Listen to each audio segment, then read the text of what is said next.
up, and I'm like, all right, I know we got Todd Golden coming on the air with us. I'm gonna wait till we get Todd on, and then we'll shift into that. We'll talk about the Myles Garrett rumors, and then before Todd Golden even got on the air, he had already been officially traded. So it was great that it happened while we were on, but when you said we have breaking news, I immediately went, no.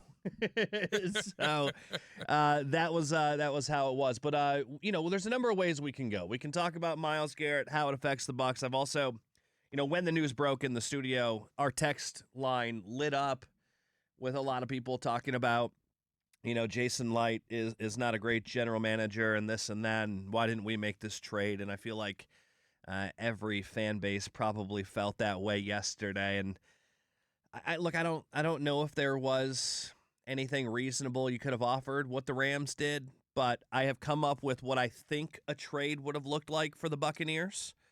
We can get into that now, or we can do that at 1 o'clock. I also have a take on last night's Rays game that it's, I don't talk about Kevin Cash negatively very often, but I can for the very first time. Which way would you like? I guess it wouldn't be for the very first time, but for the first time in a long time. Would you like me to go negative Nick now or positive Nick Bucks? I don't even know if the Bucks thing is positive, but do you want negative Nick Rays or do you want to talk Bucks right now? Which one do you want to do now? Which one do you want to do at 1 o'clock? I think because the game was last night, I think we got to go negative Nick Rays. All right, negative Nick Rays. All right, I don't even know if it's negative Nick Rays. It's just that seems to be a nickname some of the wise guys on the text line have given me. I like it. What's funny is anytime I have a not a positive viewpoint, it's like you're so negative, and it's I was the one that was finding positivity of a lockout in Major League Baseball last week. I said there could be a positive thing for the Rays. All right, it's not easy to find positivity in a lockout. That's horrible. But no, all jokes aside. All right, we'll start with the Rays. And here's my take on the Rays last night. And I don't want it to sound like I am not in that group that despises Kevin Cash. We have those folks. They live on our text line and they live on Twitter. I guess there's really no proof that those people are real because it is always just in text, whether online or this studio. And I guess we get the phone calls too. Managers are always going to get a blame. Coaches are always going to get a blame. I would say in this town, Todd Bowles gets the most, then Kevin Cash, and then John Cooper. I think did you just get an email, Tim? Who's that from? It was a rookie move. Who emailed you? Now you don't even have your mic on. I don't even. I got nothing. You're struggling over there. I just got so confused. Are you okay?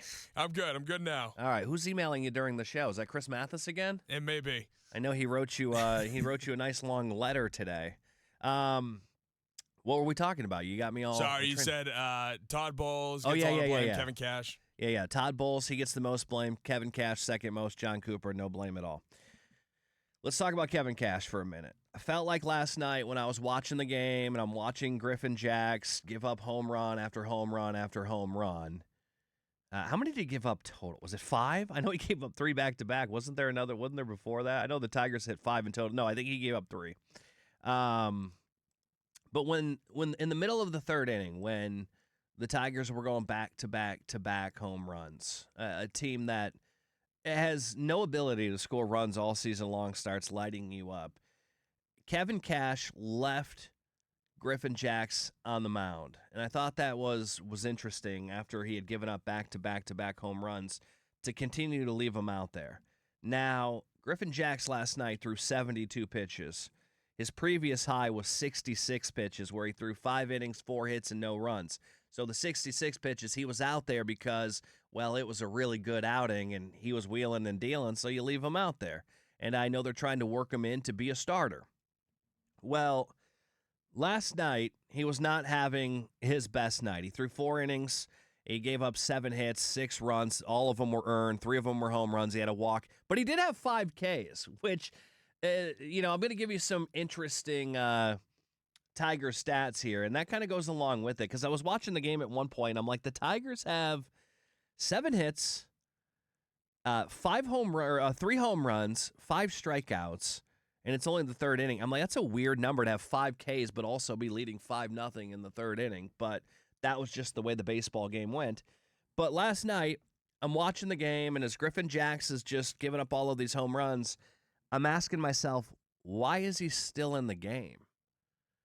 And I know in baseball, when you are a manager, and obviously we're talking about it in hindsight, but this was my thought in the moment as I'm sitting at a 5-0 and then 6-0 game. I'm telling myself, this game isn't over.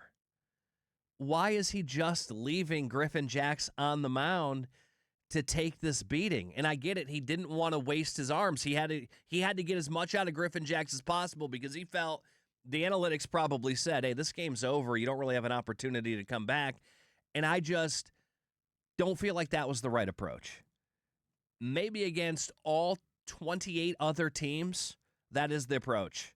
Don't burn up any more arms. Let Griffin Jax burn up his arm. We'll get him another day. But this was the Detroit Tigers we were talking about.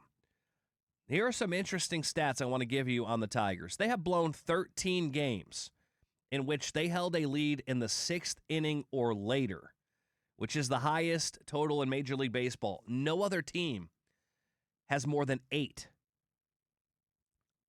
Here's a crazier stat. Detroit has 12 blown saves, tied among the highest totals in Major League Baseball. Their save percentage, now saves is 9th inning or beyond, their save percentage is just 45%. You think about the bullpen here, and you think how bad it was last year, and at the beginning of this year, it was nowhere near where it's at in Detroit.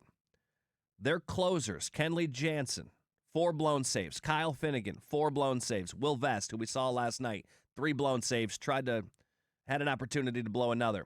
Drew Anderson, 3 blown saves. 45%.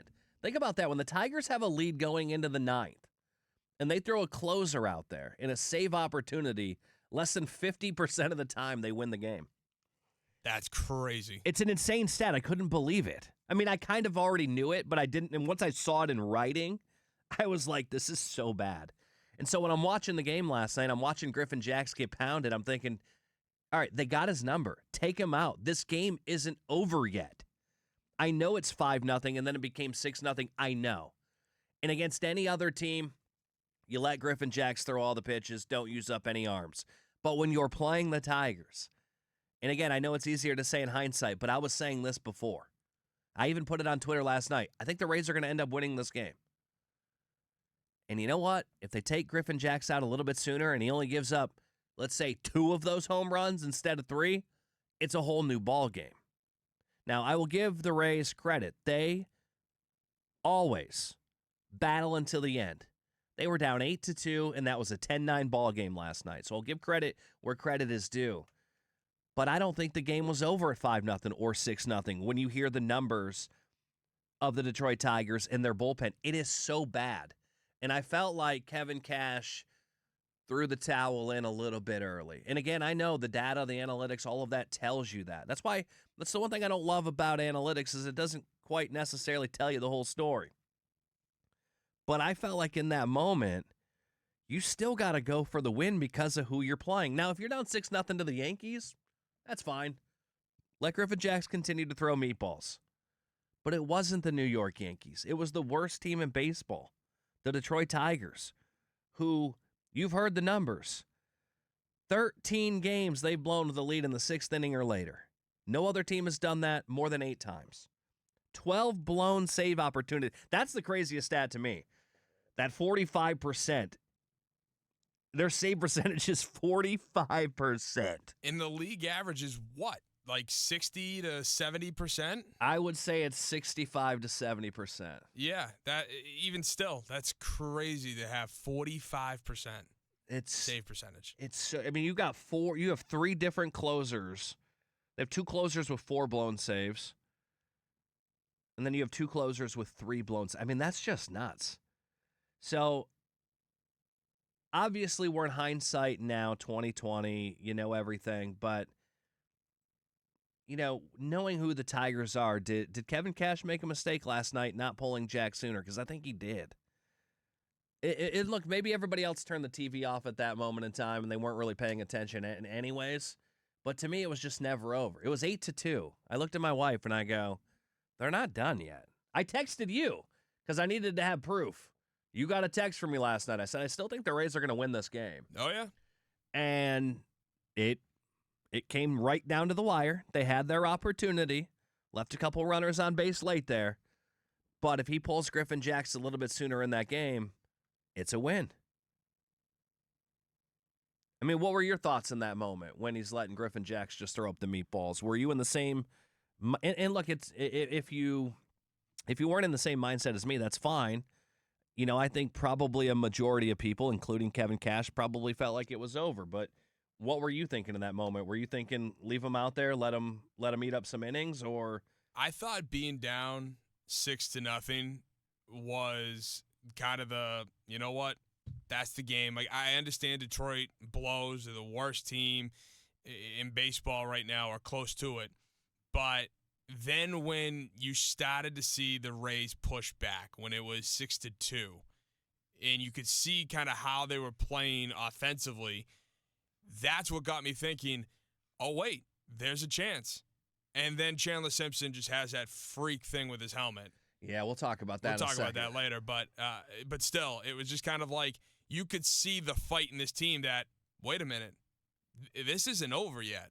Yeah, somebody said on the text line, 82945, start your text with DA, Jax gave up 3 home runs in the third. Sorry, you can't take him out in the second as a starter. I'm not saying you take him out in the second. I'm saying you take him out after the back-to-back home runs, after he had already given up 5 runs, and you take him out in the third. You save him from going back to back to back. After home run number 2, it's 5-0. You get him out of the game. That's what I would have done.